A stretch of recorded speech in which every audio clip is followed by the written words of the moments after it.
Dari zaman Nabi Adam itu sampai hari kiamat ada dua fariqain. Yang satu adalah nutfah nubuwah, satu adalah nutfah dajjaliyah. Nanti nutfah nubuwah akan melahirkan akhir daripada Imam Mahdi. Nah, nutfah dajjaliyah ini adalah Dajjal itu sendiri. Dan yang menyemarakan dunia ini adalah pertarungan dari dua firqah ini. Manusia akan bingung menentukan. Kadang-kadang Dajjal ini kelihatan nampak lebih soleh daripada nutfah nubuwah. Juga pokoknya mengesankan banget. Di Dajjal itu dikisahkan dalam kitab-kitab kuning, itu dia akan bicara tentang surga, mengajak orang ke surga. Sebenarnya itu neraka.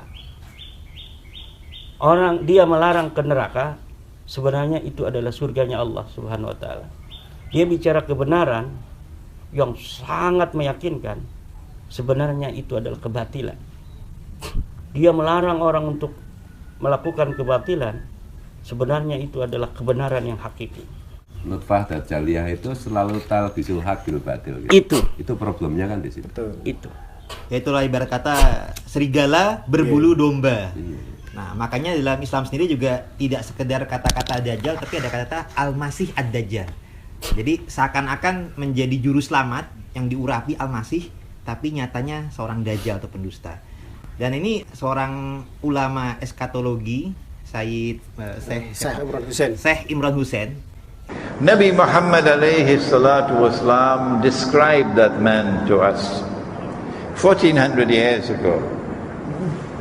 He is, of course, a Jew. A young man, powerfully built, curls what the Orthodox Jews have. And he will declare, I am Al-Masih, the Messiah. But he would not be the true Messiah. The true Messiah is Nabi Isa alayhi salam, the son of Maryam, the Virgin Mary. Rather, he would be Al-Masih Ad-Dajjal, Dajjal, the false Messiah. Dajjal meaning one who operates by deception. And the Zionists who work on behalf of Dajjal also operate by deception. The Zionists have multiple strategies for seeking to achieve rule over the whole world. Dan ini luar biasanya lagi, seorang ulama eskatologi, Syekh Imran Hussein, itu sudah menafsirkan, kan dalam tokoh-tokoh akhir zaman itu, kalau tokoh ininya Dajjal, ada lagi tokoh pengikutnya itu Ya'juj Ma'juj. Nah, itu beliau menafsirkan tuh ternyata Ya'juj Ma'juj ini, golongan bangsa-bangsa yang mengikuti Dajjal, itu merupakan berasal dari Kaukasia. Nah, ini yang kami prihatin. Karena Kaukasia ini merupakan terah-terah yang pernah juga muncul Nazi, Perang Dunia Kedua, tipikal-tipikal rasis gitu. Bahkan di Nusantara ini, kita juga dengan hasil tes DNA, menjadi tahu bahwasanya di bangsa kita ini ada terah Kaukasia yang berjubah agama, kemudian mau mendominasi umat kita, minta dihormati, mengaku cucu Nabi, kemudian merendahkan bangsa kita. Nah, setelah tes DNA ternyata kebukti mereka lah terah Kaukasia. Nah, ini perlu kita waspadai, jangan-jangan mereka oknum-oknum Dajjal, Ma'juj. Ini nyuwun sewu kajian dan tafsiran tadi juga itu yang masalah Kaukasia tadi pendapat dari seorang ulama eskatologi Syekh Imran Hussein ya. Jadi kalau masalah genetiknya, kalau bermasalah atau misalkan nggak setuju sama pendapat yang kami sampaikan, itu silakan gugat sendiri karena itu ada resmi tercatat juga di jebisdna.net, familytreedna.com, dan juga alhamdulillah kami dapat kabar lagi itu ternyata ada seorang Ba'alawiwati itu alhamdulillah mengakui sudah beliau dan pamannya itu sudah melakukan tes DNA dan beliau juga tahu para keluarganya yang sudah pada tes DNA dan terbukti gagal dan dia alhamdulillah legowo merasa bukan sebagai zuriat Nabi. Dajjal comes with two things. a river and a fire. But his river is a fire, and his fire is the cool waters of a river. Whosoever falls in his river will have his load of sins increased, and whosoever falls in his fire would have his load of sins decreased. So Dajjal takes the road to heaven, the road to joy and happiness and peace and pleasure, and he makes it look like the road to hell. He takes the road to heaven and he makes it look like the road to hell. And he takes the road to hell and he makes it look like the road to heaven. That's not easy to do. You gotta have a PhD in deception to do that. Yeah? Not easy. Dajjal itu dikisahkan dalam kitab-kitab kuning, itu dia akan bicara tentang surga, mengajak orang ke surga. Sebenarnya itu neraka. Orang dia melarang ke neraka, sebenarnya itu adalah surganya Allah Subhanahu wa taala. Dia bicara kebenaran yang sangat meyakinkan, sebenarnya itu adalah kebatilan. Dia melarang orang untuk melakukan kebatilan, sebenarnya itu adalah kebenaran yang hakiki. Orang-orang yang tidak punya curahan kasih sayang Allah akan mudah terperdaya ketika itu. And if you do not have nur in the heart, you can't see. You will have eyes and yet be blind. You will have ears and yet be deaf. You will have hearts and yet be internally dead. And Allah says of such people, even with a PhD from MIT, Allah says about such people, Ulaika kal-an'am, they're just like cattle. Orang-orang yang disapa oleh cinta kasih sayang Allah ketika itu akan terselamatkan, walaupun minoritas. Jadi kebenaran itu kadang-kadang didukung oleh minoritas. Seperti Nabi Muhammad dulu itu hanya sendiri, kemudian istrinya, kemudian adik sepupunya Ali, kemudian menyebar. Tapi minoritasnya kebaikan itu bukan berarti itu yang salah. Begitu pula kita jangan mengharapkan semua orang menerima dari kebaikan yang kita tawarkan, dari kebenaran yang kita bawa. Pokoknya kita berdiri tegak di dalam kebenaran itu untuk berusaha menyebarkannya pada banyak orang, tapi kita tidak boleh berharap terlalu muluk. Seperti itulah kita berjuang, bukan untuk meyakinkan semua orang untuk percaya pada kita. Tapi pertama yang harus kita pegang adalah kepercayaan yang dalam dari diri kita sendiri, untuk membawa sebanyak-banyaknya orang untuk mengikuti kebenaran ini, bukan mengikuti kita. Jangan sampai kita membawa kebenaran, kita yang ingin diikuti. Itulah seorang pahlawan dan pejuang yang hakiki. Nah, kita doakan semoga nggak cuma bangsa pribumi saja, nggak cuma bangsa kita saja, tapi sebuah kalangan mereka pun juga pada sadar bahwasanya mereka bukanlah zuriat Nabi yang asli. Nggak perlu lagi lah ngaku-ngaku sebagai zuriat Nabi kalau tidak terbukti dengan data yang kuat, saksi, dan lain-lain. Artinya de jure dan de facto. Nah, kalau de jure semestinya tidak terputus riwayatnya. Tapi kalau ada terputus riwayat karena satu hal lain hal, haruslah ada bukti kesaksian dari negeri muasalnya. Kalau nggak ada juga, ya harusnya di tes DNA mesti sinkron dengan keluarga-keluarga yang lainnya. Nah, kalau nggak ada juga ya, Mbok Yo jangan ngaku-ngaku. Kalau data masih bisa dipalsukan dengan berbagai versi-versi, jadi bingung, terkaburkan sejarah.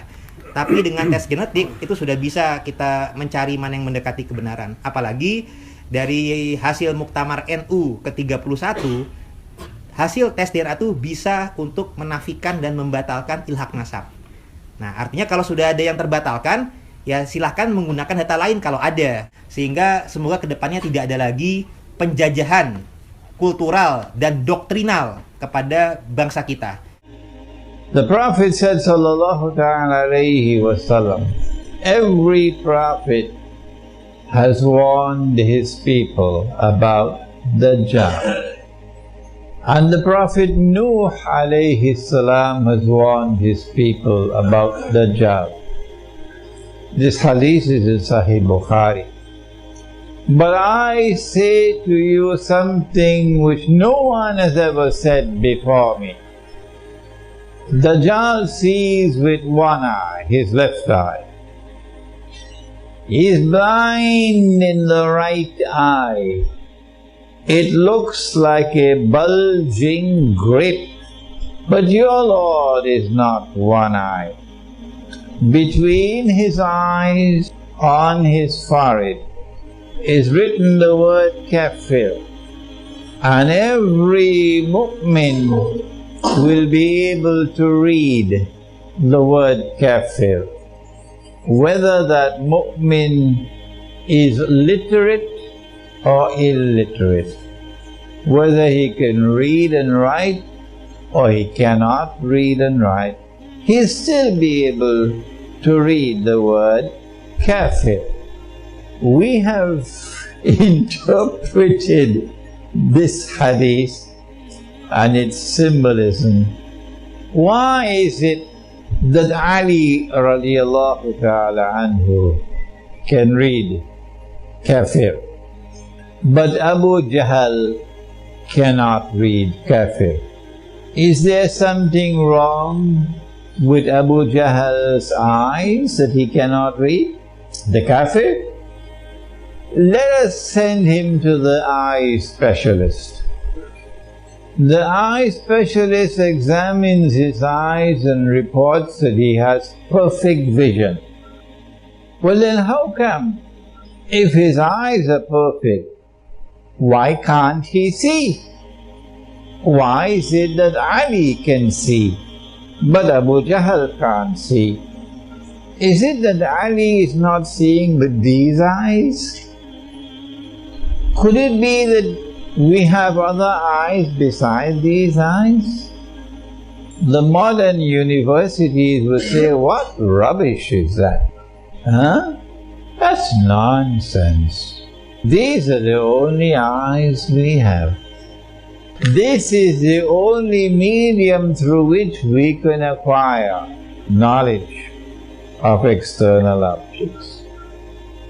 Besides these eyes, we have no other eyes. And so besides this avenue of knowledge, we have no other. This is called, a branch of knowledge is called epistemology. It's the branch of knowledge which studies knowledge. And this is the Western epistemology, that these are the only eyes that we have.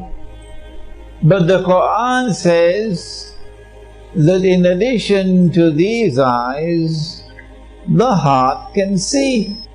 And so the Quran has a different epistemology. The heart can see. But the heart can only see when Allah puts nur in the heart. Nur is not sold in the stock market. يَهْدِ اللَّهُ لِنُورِهِ مَن يَشَاءُ. Allah guides to His nur whomsoever Allah chooses. And so when Allah puts nur into the heart can see. And when there is no nur in the heart, listen to the language of the Quran. It is very harsh. Allah says, they have eyes and yet they don't see. They have ears and yet they don't hear. They have hearts and yet they don't understand. أُولَئِكَ كَالْأَنْعَامِ, they're just like cattle. That's harsh language. بَلْ هُمْ أَضَلُّ, rather they're worse than cattle. They're more misguided than cattle. A people who have eyes and yet cannot see. And so now we can conclude that when Dajjal sees with his left eye, Dajjal is seeing with external sight. And when Dajjal is blind in the right eye, the blind right eye symbolizes internal blindness. This is my interpretation. You do not have to accept it. You must first be convinced that it is correct before you accept it. Let me warn you one more time. And so now we are face to face with the beginning of the world of symbolism in Dajjal. Those who follow Dajjal will be internally blind. There are lots of cattle in the world today, I can tell you that. And as we proceed with this lecture, you'll get the evidence of it. Dajjal's one eye represents epistemology. The left eye is external sight. The blind right eye is his internal blindness. Those who have eyes with which to see, because they have nur in their hearts, would be able to recognize Kafir written on the forehead of Dajjal. But when Dajjal appears in human form and he is in Jerusalem and he declares, I am the Messiah, and you go close to him and look, would you see Kafir written on his forehead? No. So those who belong to something called Protestant Islam, they hold on to the literal interpretation of everything, will go closer, get a torchlight, shine the light on his forehead, go check to see if there's any dust on his forehead, wipe it. No, I'm not seeing Kafir written on your forehead. You are not Dajjal. No. Secondly, you are not Dajjal because you have two eyes. You have two eyes. I am not laughing and you are not laughing in order to ridicule that Protestant Islam. No. What we're trying to do is to deliver a message again and again and again and again and again, to try to wake them up that your methodology is deficient, your methodology is wrong. No, this Kafir on the forehead is symbolic. It represents the capacity of the mu'min to look at that which Dajjal creates